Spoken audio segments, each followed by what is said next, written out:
एक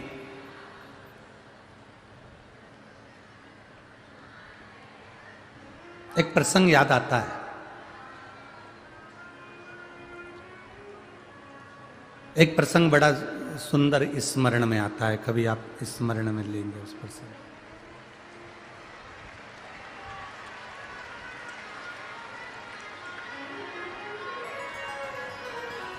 शंभो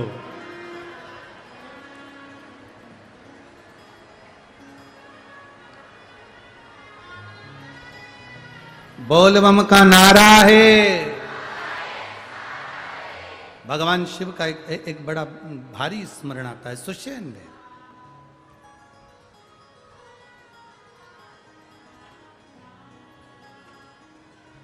आज कोई कर था और इससे पहले भी एक कमेंट्स में हमने देखा था कि वो मोदी जी ने थाली बजवा दी, मोदी जी ने वो ताली बजवा दी, मोदी जी ने ये बजवा दिया, मोदी जी ने वो बजवा दिया। अब आप लोग अगर विद्वान होंगे तो आप लोगों को समझ में आएगा, आप लोगों ने अगर पढ़ा होगा, स्मरण करा होगा। 2019 में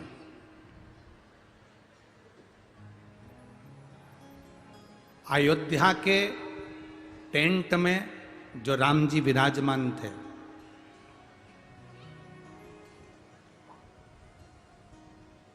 उनको हटाने का, उस मूर्ति को दूसरे मंदिर में ले जाकर रखना, क्योंकि वहां पर राम मंदिर का निर्माण होना।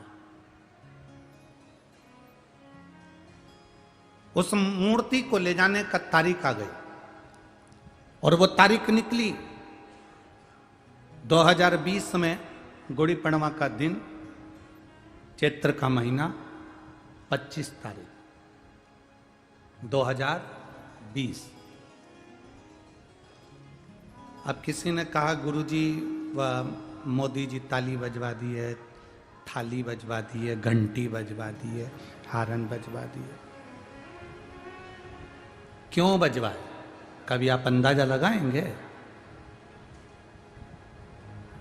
तारीख आ गई नजदीक में, 25 तारीख को टेंट में से राम जी की मूर्ति को ले जाकर मंदिर में रखना है।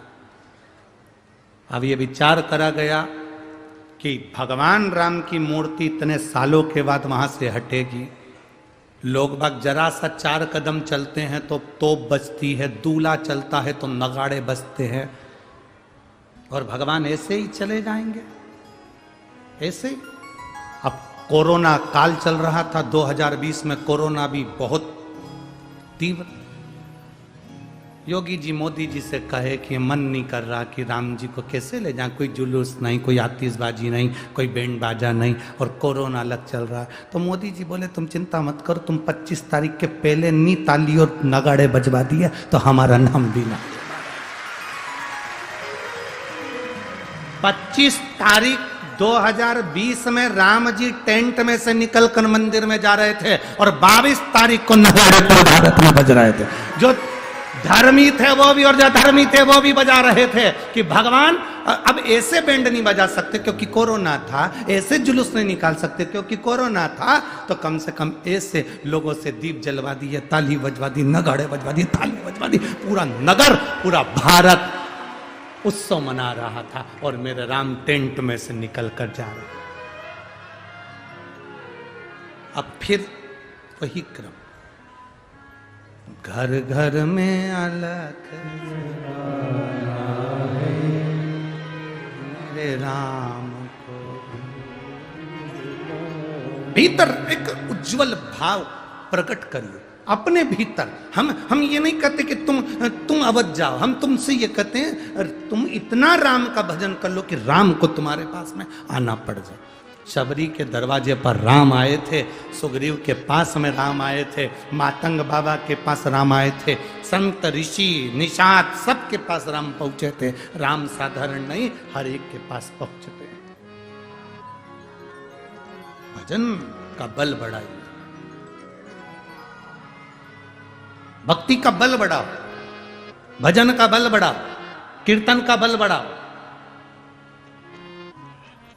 आप शिव महापुराण की कथा तक पहुंचे हो तो शंकर आपके दरवाजे तक जरूर पहुंचेगा।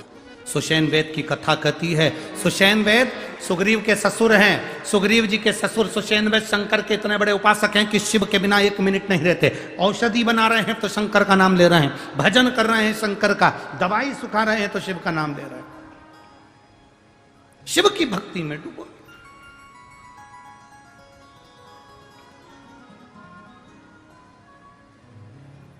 कोई जरूरी है क्या कि दिखावा कर कर ही भगवान का भजन करोगे?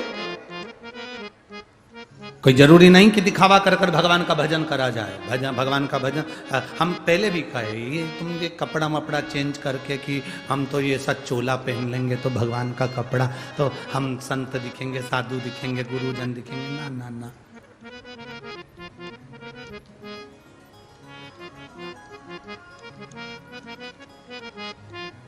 सुंदर दिखने के लिए कितनी मेहनत करते हो सब लोग। बोलो बोलो, ईमानदारी की बात बोलो रीजी जी। सुंदर दिखने के लिए कितनी मेहनत करती हो? 2 घंटा तो कजन कौन कौन से 3-4 ट्यूब रखे हैं उसमें बाथरूम के अंदर, एक एक करके लगाती, फिर पानी से धोती, फिर कोई दूसरा ट्यूब ले आई। वो तो एक बार हमें कहीं ठहराया था और ना जाने किसका कमरा था, उस कमरे में बहुत सारे ट्यूब रखे थे, साबुन नहीं था तो हमने निकाल के उससे धोया से तो मालूम पड़ा। तो पहला ट्यूब तो ऐसा था कि बिल्कुल एकदम चिकना चिकना था, उससे धो लिया। दूसरा ट्यूब ऐसा था कि उसमें ना जाने क्या क्या दर आ रहा था, कचरे जैसा अंदर ऐसा दर आ रहा था, मालूम पड़े पूरा चेहरा ही उससे छिल गया। और फिर तीसरा ट्यूब ऐसा था कि उसको धो तो वो छूटे ही नहीं, पानी ही नहीं पकड़े, पानी नहीं, धो के थका।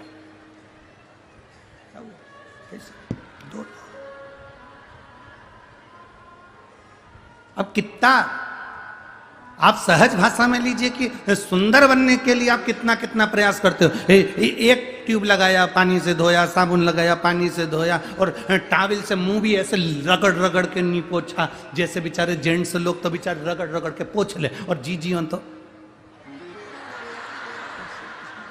पोछ। और 25 बार कांच में, 25।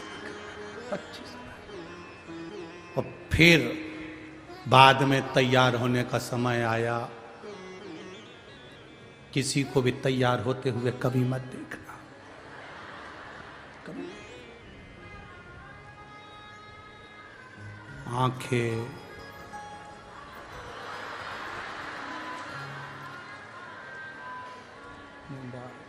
पेंसिल, फिर उससे लाइन, फिर डब्बा, फिर इधर से नीली, फिर मालूम पड़े ज्यादा लग गई तो झूठा मूठा सब कर कुरा के तैयार हो के। अब कितनी मेहनत, जरा विचार करो। सुंदर बनने के लिए इतनी मेहनत कर रहे हो तो निवेदन है उस सुंदर परमात्मा को पाने के लिए वे थोड़ी सी मेहनत करो, जिससे परमात्मा तुम्हें थोड़ी सी, बस थोड़ी सी मेहनत करोगे, शिव तुम्हारे पास।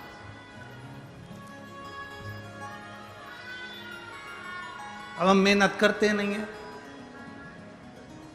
रत्ती भर भी हमसे मेहनत होती नहीं है। सुंदर बनने के लिए जितनी